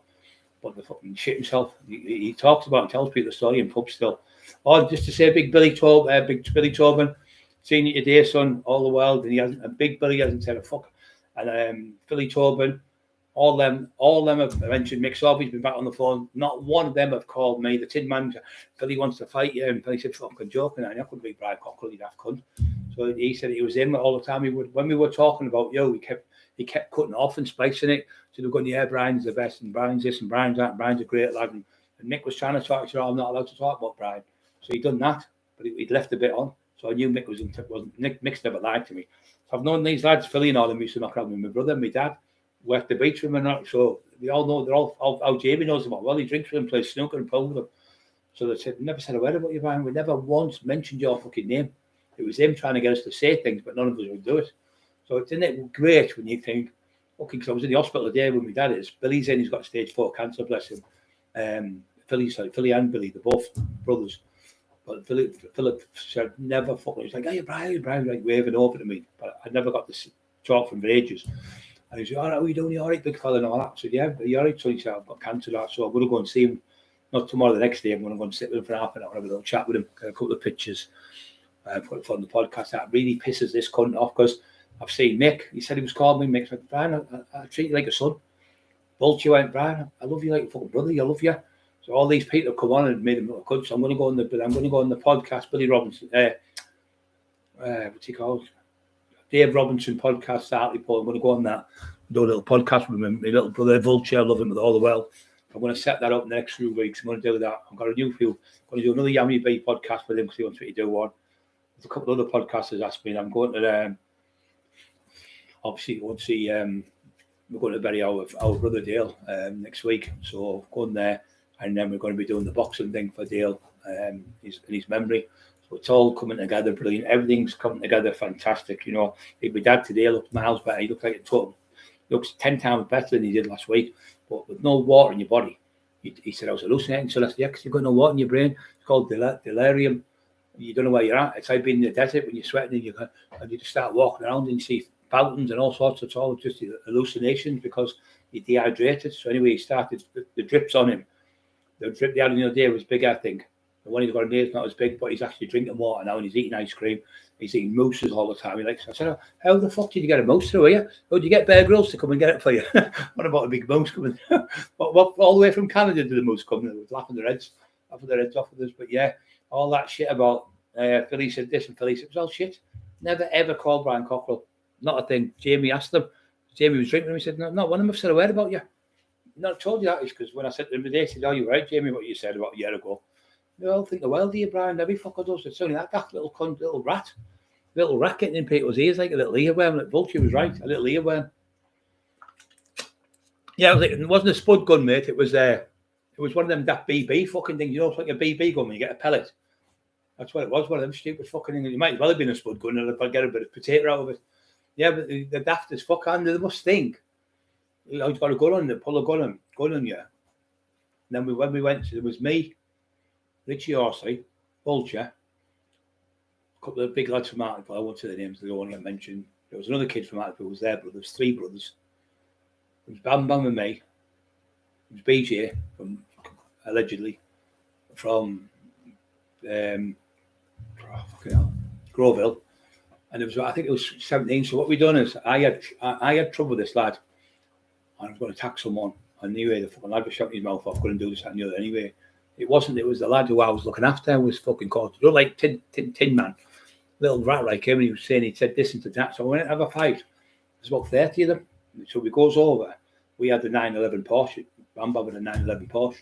He drives over and they mixed lobby them. They were all in the and Richie Austin, they were all in there. The boxing coach, Keno and all in there. So there was about 12 of them in that. So I think there was about 16, 17, 18 of us. There was about 30 of them. But they come out and they had fucking machetes and all sorts. And I had a baseball bat and I put one window screen through in the car, charged at them. And I've seen the others running away. I thought, what the fuck are they running away from? These daft cunts. Anyway, the next week, could hear bang, bang, bang, these firearms going off. I thought, they're only fucking blanks. The BJ said, look behind you. Look behind me, and fucking all the windows, not every window, about 4 or 5 windows were smashed with the guns, but they were only them little, them derringers, them fucking handmade ones, where you can make the barrel, and if you don't have the barrel straight, the bullet you could shoot there, and it would go up there somewhere. Couldn't hit a band off and put them 2 feet away. So the shooting at, I could either, the noise going past me here. I said, get the fuck out of here. And then we turned around and run off, and I think there was about 9 of them jumped into a fucking Sierra. It's not a Cosworth, it's an normal Sierra. 2-litre Sierra, we're all driving, my legs out of your windows and arms and everything. We were reversing backwards down the street, getting fucking shot at. And what happened is it was mentioned it was in the Gazette. Nobody got nicked. One lad. What happened is we went to Groville, the Bam Bams, and he said, what have I done there? I went, you've been shot. You've been just a pellet. I said, I'll pull out with a pair of tweeds, put a bit of fucking that pink stuff when you put on, no fucking cuts and that. It'll be all right. I'll just put a plaster on one. But no, I've been shot, and he fell on the floor. But it was a tiny little fucking, the ones where you put in like a potato gun thing. One of them ones you put the tiny little pellets in. You can shoot somebody in the back, but it doesn't go through you. It's too. You could probably hit like an egg or something, break an egg. Maybe hit in the face or there, yeah. But it wouldn't go through your skin. One of them that I can't recall, gat guns, I think they're called. Well, gat guns, yeah. So you had one of them gat guns. You can put a potato in it, or you can put the pellet in. Kev Rich shot me in the back one of the cunt years ago when I was a kid on the fucking field on the way to the youth club on fucking out just past the Central. The Central used to be a pub, and then further up there was a Hart Road school, big fucking massive school, about 40 foot high, massive. And then further up there was Joe Buckles used to have the hairdresser, used to cut your hair, cost you 10 pence, and he used to give you a lolly, stop you crying because your fucking hair was the best. The worst hairdresser. I was talking to Bob Broadbent the weeks ago. He done mine all the time, made a mess of me. Fucking always used to give you a lolly. I said, yeah, that's him. He said, you won't believe it. His son's took over now, young Joe Buckle, and he's just as bad as his fucking dad. But you don't get a lolly off. Don't get a lolly off him. He said, "Fucking hell, it was hilarious." So anyway, we go not anyway. We're over this place and they're shooting at us. So I've run up a couple of them. They've just run, so we ran off because they're shooting at us. Jumped in the cars and went back to Groveville. Anyway, this lad's been shot. He went, "No, I'm just going to go to the hospital." I said, "No, if you go to the hospital, you're going to get nicked." Because I've been before with people and they've been fucking stabbed and stuff. And another I got shot at. I'll tell you about after this. So next minute, he's gone to the hospital. North Tees, I think. But maybe not before he went to him. The cops come straight out because he'd been shot. But it was only a tiny little pellet. Fucking tiny little thing. But you put it, I tell you what it's in. Remember the rifles you got? Air rifles, that's it. An air rifle. Remember the little pellets, one of them? That's what was in his arm. It's a little fucking pellet. I said, "You know the fucking one's harder than me." He passed out. And he was about 2 hours after he'd been shot. Fucking hilarious. So anyway, he's locked up. We got 6 weeks on remand. So then we had more fucking trouble. What happened is they went round. It was in the Gazette. They went round all the people's houses. About 300 or 400 people lived. There's about 1,000 people lived there in Dormston, I'd say. Went round about 300 or 400 people, knocked on the doors. Nobody seen anything. Old school, say council estate. They don't say now. Never mentioned any car bridges. Never seen a car. Never seen. Did you see Brian Cott? Never seen him. Not doing it for years. I was on the toilet. I was out that night. I was shopping and all that stuff. But it was actually mentioned by Maud Mullen because she lived 4 doors away from them on the seafront near the Bolton Lake. And when you can tell it was there because there used to be a policeman sat in a box outside their house all night long because they have a police escort everywhere they go. And Maud Mullen mentioned, she said, "There are running constituency gun battle in my street in a red car. What's the welcome?" And it was mentioned. I was only out of jail 3 fucking days. I got out 1996, 97. I think it was the 3rd. And by the 3 days I was out, I'd caused that trouble in there. Fucking caused like a riot on the fucking streets there. I was going all over, fucking mental. I was just got out of jail, 1997. I had to get some making up to do, so I went taxing drug dealers, I say. But then there was another one. The other one got shot. Let me think. Oh, there was another one called the one who I kicked in the gear when I showed you down the river in the sea. He was horrible. He was called Jed. He was white, but he had dreadlocks. He ended up killing my mate, shot him with a shotgun. So that's the one I kicked in the river, me and Duffy. I got £1,000 off him. He was dangerous. So he got a bowling ball and he got all these drill bits in it and drills. And he put spikes in it and knives in it and fucking blades and also. And he put it above his door and he lived in this little like a little cottage. But it was behind the back of Sharky's pub. So he's white. His missus or wife, or she was a witch, white witch. I said, "Is he in?" She said, "Oh, no, she's not in." But I seen the bowling ball thing and I knew it was definitely him. So I never said no to her. And she went. She must have went on the phone and told him she went to pay for it. And he would come back. So me and Lee grabbed him, took him down the gear and kicked the cunt in the sea. We had rope around his legs and threw him in the sea, bobbing up down. So he started swimming. He started drowning in the water. I said, "Tell us where the fucking stuff is. We'll let you back in." And we dragged him back up, told us everything. Give us £1,000. But £1,000 and fucking hell, what was it? 1991 was a lot of fucking money. It's a lot of money now. Yeah, so that was the first tax we did, me and Lee. It was in Station Road in Redcar, allegedly. And that Jade ended up shooting a lad in the alley, down the alley, shot and killed him. And the Bolton Lake, my auntie won the lottery. She won, not lottery, she won the what's it called, the bingo. It was the link, £50,000 she went on the link and 30 grand on spot the ball. She won 80 grand in a fortnight. So she bought the Bolton Lake for 30 grand, I think it was. And it was where you'd go on the boat and you'd pay to win. And there was a cafe there, they had a cafe on it. Stray Cafe, I think. Is it Stray Cafe? I think. I'm not sure if it's called. Just need the boat next still there. I don't think the boats are on it now. But like little tiny boats where you could row on them, or you could little speed boats, but they only did about 5 miles an hour. They were good, and if they hit someone, they just like the rubber couldn't hurt someone. So she had that. So anyway, what they've done is because of the shooting, not we're doing with the shooting. This is years later, about 10 years after it. They drained all the water out of there with pumps, and they found about 20 shotguns and about 30 knives. But the shotgun that was used was that lad that was registered to him. So they got it and cleaned it down and got the registration. They could see it. They knew it would be fired still, even though it was in the water. They'd only been in about a day or something. So they caught him straight away and he got jailed, got life off. That was another one we fucking had trouble with. Then another night, we had trouble with the Iceman. I told you the fight where the one where I not to do with him, but I was friends with her, the Iceman's missus. I was friends with her because Mark Johnson was a black lad. He used to go over there. And he's from Bingham and Chris Curry and all them. They allegedly kidnapped him. And he was left on a road called Knoll Road. That's where I used to live when I first went from Hartlepool. My first place was Knoll Road near the church. And we're coming home, and I couldn't drive then. It was Adish was driving and Mark Johnson. and we're looking for this lad because he's been kidnapped by these lads. So we come around the corner, he's laid in the corner, his face is pure white, and he's laid on the signpost, like no road, it said.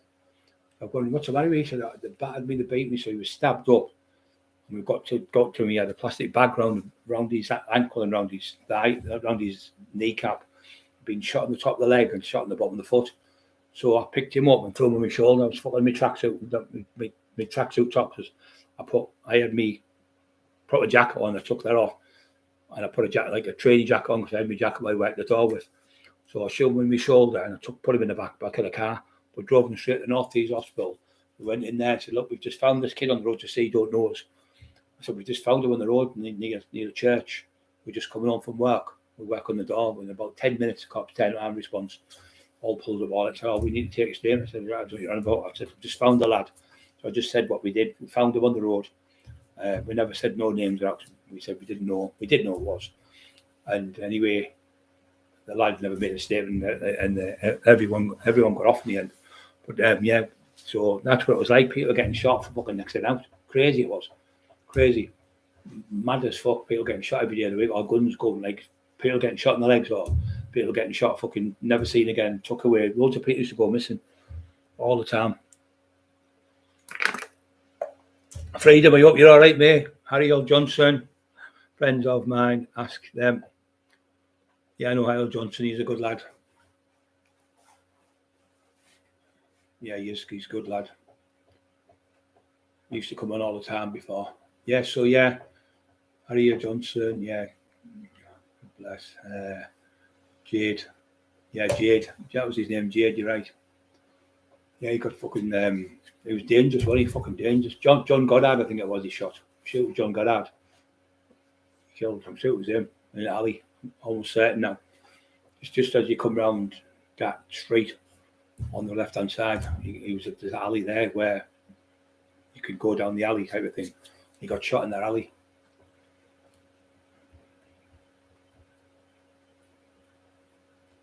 I don't like us, politely leave. I trust you, freedom. Johnny, I have loads of footage. Mine and the friends of him with me, yeah.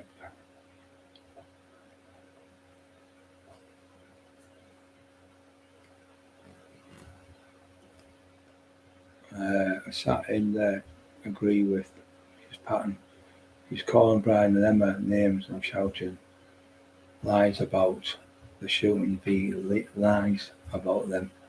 Monkey shaking. Nobody can see rock. I don't know what you're about, mate. It isn't fucking lies at all. You don't know your ass. It fucking is the truth. The lad got fucking lives off. He lived with the White Witch at the back of the Sharkies. I don't fucking talking about Jade. Or we took £1,000 off him, mainly Duff. It was the first tax we ever done. We got him. I tell you where his mum at the guest house was Station Road. He went in the house and his mum gave him £1,000 because he had upstairs for drugs, and he used to do drugs. All he used to do was cannabis, and he used to sell it from that. The White Witch's place, Mickey Store, used to get his gear off them.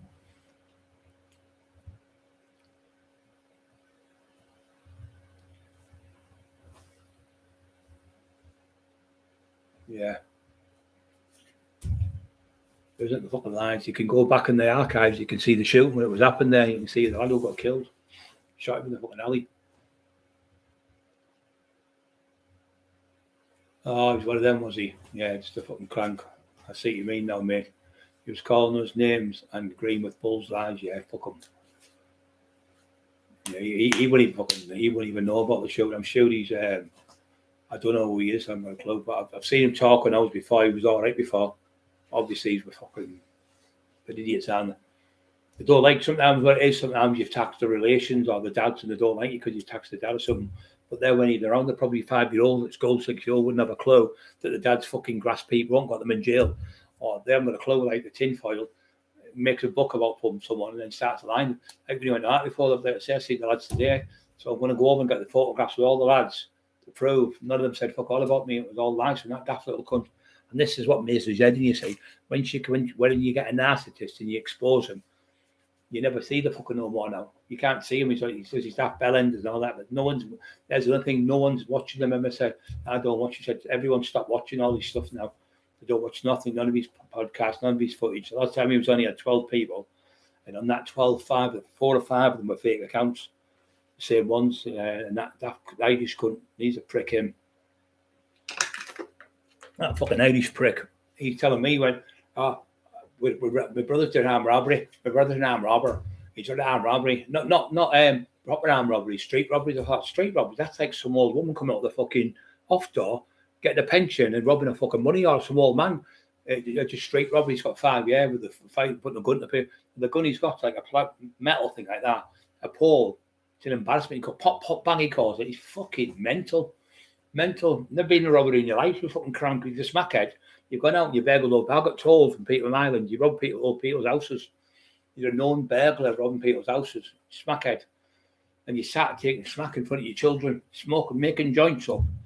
He's not allowed to go near the kids on his own. He can't go near his own kids because his wife's got an injunction, his girlfriend's got an injunction on him, and Asbo thing on him, and he's already done that. So he's not allowed to go near the children because Asbo's got him off his missus. So we know what he is, and he talks to his mum and like said like shit, screaming and shouting at his own mother. When you see him on the live, where's my fucking this and where's that gone missing?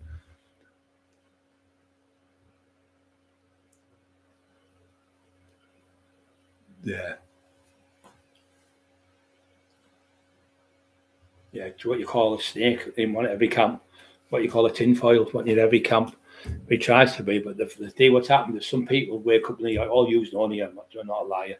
So people wake up and think, wait a minute, you said this last time. You keep changing your story. And when you change your story from one to another, it just keeps getting worse. Because every time he comes on, the Tin Man, it's a different version. And same as the other one. I think it was Freedom said every week you come on, it's a different version, a different story. You tell a difference. So you tell he's a fucking liar, because when you're on that smack, see, before he was on the sub-attacks, now he's on the hard brown. I know the kids who were selling it from Stockton. He said, don't you stop selling it? I said, no, you want to make him off the money, you have to come and sell it to him. He said, but it's really, really strong stuff, this. He said, it's like, there's no way back. This is what the real top smackheads inject and smoke. He said, that's what he's on now. That's why you're right what you're saying. He looks terrible, and he looks like an old man, because it just drains everything out of your body. The heroin, it ruins you. You can't eat on it. You can't sleep on it. You can't. You're biting your teeth all the time. You don't eat food. He's drinking alcohol and taking heroin every day, and that's why you don't see him. He hasn't got a job. He's on the dole. He told me the other day, like from Stockton, he said he's on the brown. He's on the dole. He's got no money coming in off the cops now, because the cops know, everyone knows where he is. So they've stopped obviously supplying him with his. I don't know what's he putting in the pot. Oh, lasses of other nightmare with stuff. They did a bottle of pop on there. Yeah, so what's happening, once you dry up, and the cops think, well, you're no good to me now. You see him, don't you, in the old gangster like James Cagney went, Stoolie, fucking snitch. Yeah, what's that? Stool pigeon, no grass. The lost rats, call them they call them a rat in Mexico. Fucking rats, because rats will do anything to survive, and that's what he is, the Tin Man. He'll do anything to get a bag of fucking brown. So he'd sell his ass for anything. That's what he does. He's just a weirdo. He calls himself. When I was at school, I was called a little weirdo. He calls himself the little weirdo himself. So it proves what he is, a fucking weirdo.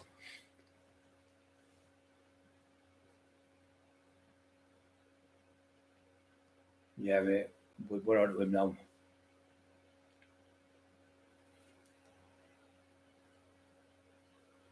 What's that for tonight? Yeah, you always get them on, yeah. Well, sometimes that arsewipe pretends to be these people, though. The fucking scumbag, and that other arsewipe from fucking Ireland. That piece of shit who's been offered up by Steve Mack about 40 times. The fucking shit house there, you have a fight with him. Same age group. He's younger. Steve's a lot older than him. Same type of build as him. Got to have a straight with him, because you're a fucking divvy, aren't you? You've never had a fight in your life, you big fat shit house. Fat shit house sat there all day. He's another heroin addict. Junkie fucking Joe. Junkie bastard. His dad's supposed to be in a proper wrong, really bad wrong. And the lads from another village, they moved to there out of the way from the village he lived at, and moved to there because he changed his fucking name from one name to another, because he was a fucking proper wronging with his sister.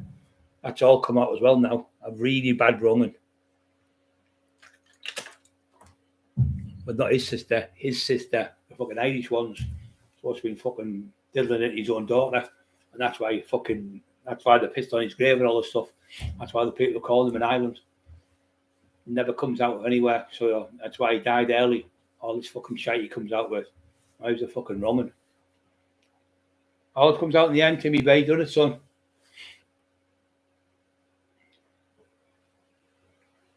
Yeah, I said that to you, didn't I say earlier on, I looked a bit dodgy, that other one, and a few little ones that come on, you can tell it's had to be.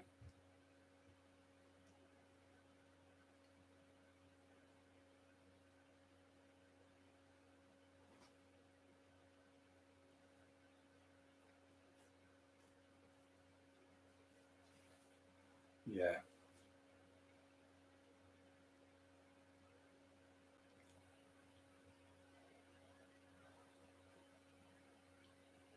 Yeah, he's on about the crack on you, you're on about, yeah. Yeah, it's fucked everyone up with that crack on it. And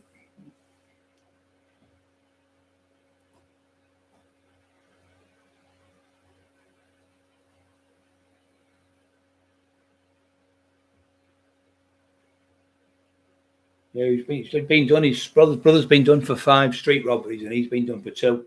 But his brother's done, I think, 5 years twice. I think, or 3 5-year sentences for the same thing. But it's street robberies. You know yourself, it could be an old man coming out with them. Why do they do it to somebody like 78-year-old or somebody like me in a wheelchair, paralysed, or fucking couldn't because you can't fight back. So they'll get somebody vulnerable, think, well, it's easy, touch this, well, he can't fucking run. That's why the smash me windows. No, I couldn't run after them because my legs were bad. Cowardly bastards, but they wouldn't stand in this room with me, toe to toe. As I tell you what, there'd be 5 of them and me, there'd be only one of us walk out of this fucking room, and I'm the one in the wheelchair. I'd put all them back in, I'd put them in a fucking wheelchair, but they wouldn't do that man to man because the cowards smashed the window and run away. And when I come out the house the second time with Bobby, they were like, move the door over. I was screaming like fuck because he was that frightened. He dropped the fucking smoke bomb. He tried to put the letterbox, he dropped it. And the other one was going, oh, the door. The other one locked him out. He was going, oh, no, screaming like you could hear the fear in his voice. Shit yourself.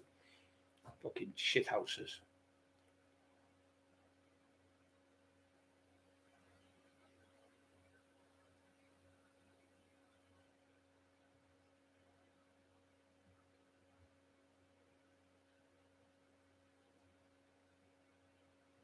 Yeah, fucking that pipe's bad. Silly, he's having 50 accounts. I have 1. I just got my own same account. I don't have Brian Cockerill. Why? It's like, why would you change your name to somebody else? Tommy 5376. Just be who you are. The only reason you're hiding your name is because you don't want it to come up. Harry L. Johnson, he's a proper lad. Is that the proper one now? I don't know if it is. But that's what he's on, that cunt, that little fucking fat smackhead. He becomes on and pretends to be like Freedom. He's done it to Freedom a few times, done it to Autistic Man, he's done it to fucking Timmy Bay, he's done it to Rob, the part at the top, he's trying to pretend to be him. But I can tell it's them by the way. I'll say, what was I talking the other day about? And they'll say a little code or something we have. And that's how we know. He's tried to pretend to be Trap Mafia a couple of times as well. As you've have seen that yourself. So he tries to be, he's just a fucking little weirdo. We are sat here having a bit of laugh. I call them, Peter Fox, Freedom, cranks, I call them. Yeah, they are just cranks, mate. The same people, when they've been calling me and I've been looking for them. I've walked into a pub, I thought, and they went, he's in the toilet. I've been looking for this cunt and all mouth. Could have a bit of a fight. Grabbed him on the wall, snapped him right up against the wall, put his fucking neck up, hold him up by the wall with that one hand on the wall, pinned him to the wall. What are you saying about me? You cunt, put him right the fucking eyeball, me finger, sorry, and he blinded the cunt. I pissed the blood out his eye. How you call me now? And I went bang to this body and banged the body twice, 2 body shots, doubled up, fucking cracked his ribs and everything. It wasn't me, my brother used me for him, sorry. I'm sorry, it wasn't me, my brother crying his fucking eyes out, and that's what the Tin Man would do. He would cry like a little girl, like a little fucking fanny if I got hold of him. That's a shit house he is. Want to fight me? Well, come on then, I'll meet you anywhere you want. I'll keep putting it up there for you to come and meet me anywhere, but you won't come because you're a fucking coward. You're a coward, a real coward like your mate Paul Sykes. Shitbag. I'm getting locked up. I'm going to jail and back to Christmas. You've been saying that for 4 years. Man, I phoned the authorities. I spoke to a policeman. I spoke to a judge. I spoke to the Crown Prosecution. As if you could speak to the Crown Prosecution. They wouldn't even fucking talk. You couldn't even phone them and talk to them and say, oh, can you do this case for me? They're going to be doing it. And we're bypassing the police. And the police have to investigate it for the Crown Prosecution. Then it goes to the Crown Prosecution. It goes to the desk, goes to the PC on the desk. They look at it. They look at the stuff. Then they put that evidence together. They go out and gather the evidence. Then they give it to the desk sergeant. Then the desk sergeant looks at it. Then he sends it to the CPS. I think they were enough for a conviction. CPS get have a look at it and think, no, there's not enough there. And that's what happens. So that's why this has been going on for like eight months now, where it's supposed to be an investigation by me and Marie Howard supposed to be in. They haven't done anything, because if they'd had anything, they'd have had us by now. I've spoken to two barristers who are friends who live in America. He's from England, but his missus lives in America. I've spoken to my own solicitors, 3 of them, and 2 like in-time ones where they've just become a solicitor. They've all said that if they had anything on you, they were charged months and months ago. So what it is, because you've complained, them has complained to the police from the Met Office and the police from the complaints police here and the commissioner, and they've given the consent for us to get an investigation against Cleveland Police for corruption and not doing the job. Which, well, that is what it is. It's corruption. And with them coming out with firearms and all that stuff, there was no need for it, because the other copper said, well, by law, he said, they shouldn't have come out like that. 17 different police officers come to your house with firearms and everything. Knowing for a fact you've already been in the police station a few months ago when fucking Ratface fucking made a statement. He answered the allegation, you got off within 10 minutes. He said, but on the computer, twice you've been in, 3 times you've been in ours and 4 times in Stokesley. And we beat your house 4 times and we beat your house 3 times. COVID police. Never stopped on the phone, non-stop phone the police. He's even phoned up about the boxing deals we do now and trying to grass it up to the police, the boxing deals, what we're going to do for Dale. He's just a fucking rat. So all the Manchester lads and the Birmingham, Bradford and Doncaster lads are fucking fumed with him now, because they were all doing it in the memory of Dale. So he's trying to put a spoke in it again, that little dirty bastard. And that big fat fuck she goes out with. You can see what's going to happen to them. I can see it. I can read it. You can read it in the paper what's going to happen to them.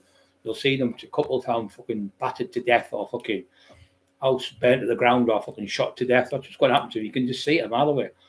He really thinks he's hiding the police. The police don't give a fuck about you. They only give you so much protection, and when you run out, like you say, I think he's run out. He's got no police left. The desperate little things he's coming on. I've spoken to the police again. It shows you how much of grass he has to keep coming on. Said I've spoken to another police officer today. Same as the other man in the shed. They're just fucking grassless police informers. They're doing that now. What were they doing years ago when they were in trouble, getting in trouble? How many people were they putting in jail then? Fucking disgusting. Like I say, when they all jumped me in our house, fucking 14 of them hit me with bars and hammers and stabbed me and fucking left me for dead and fucking put guns to me head and everything. I never said a word. I actually went to court and got them all off. And I was trying to say it never happened. He said, I wasn't in jail. I've got the transcripts of the fucking court case and everything. I've got the newspaper clipping, of the court case when you were remanded to home house. You got remanded, you got caught the same day and remanded the next day. You got caught on the Friday, got remanded on the Saturday. You were in home house for months. You were in home house for about 2 months. Speedy was padded up to you in the end. But Speedy then were going to chop him up. The fucking jail, they're going to stab him up. But I stopped it.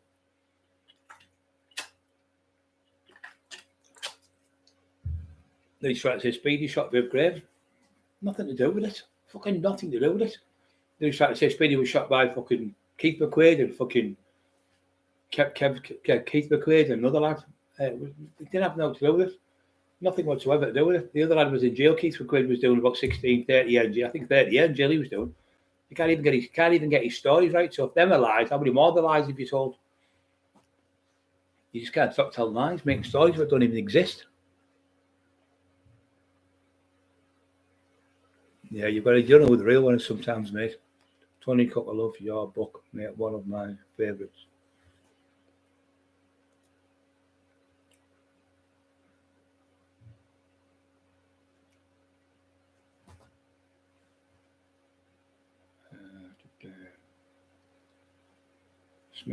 Smithy's Salford. Evening, everyone. Here, Smithy. Funky shake and catch. Shout. Just got sick, and there was a mouse in it. Horrible. Oh, that's what you mean. So, right, guys, I think I'll shoot. I'm absolutely killing me. I've been in the hospital today. My dad's getting better. I'm going to shoot, lads, guys. So I better not say that word, shoot.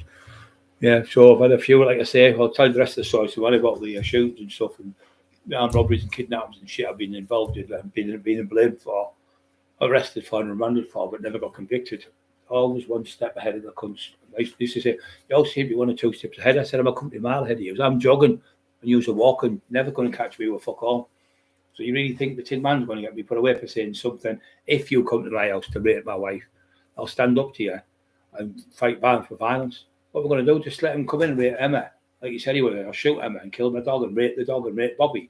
So when that goes in front of the judge and the jury, they're going to, what's this? And the one he's called me a retard and a spacker want to fight me. He started all this fucking shit. Now, if he'd paid me, like you said, he'd just come up and produce the pay slips, wouldn't he? He'd go, well, there's all the pay slips, guys. There's all the payments I paid Cockerill in the last 3 years. There's all the payments I paid Terry Dick. Oh, Marty Joseph Chair. Oh, they've not been paid either. The Tobins haven't been paid either. They haven't had no money. They've been ripped as well. So they're lying as well now. So they're liars. Nick's not being paid. None of them have been paid. It's all lies. Everyone's a liar apart from him. And that's why he's on a runner. You've been chased out of your own area. Somebody else tried to batter him the other week in Stokesley. I nearly got him in a pub. And he ran out the fucking back door to the pub about 4 weeks ago. He'd been up there, thought he was clever. He must have been scoring off where he gets his blues from. So he'd scored in Stokesley, been over this way for the day. And anyway, the kid nearly got him out the back door of the fucking pub. He said, I was that fucking close to getting the fucking big fat cunt he was jumped over the fence and run like fuck. He said he could run for a fat cunt. But he said he's huge. I've never seen him. I don't watch him, but on field my mate said he's massive. He looks like a big fat old man. Yeah, everything okay, guys? Hope everything's okay. I'll speak to you again tomorrow. Thank you for listening to me. I'm going to shoot, go upstairs and see my little pup. The pup's coming on now, isn't he?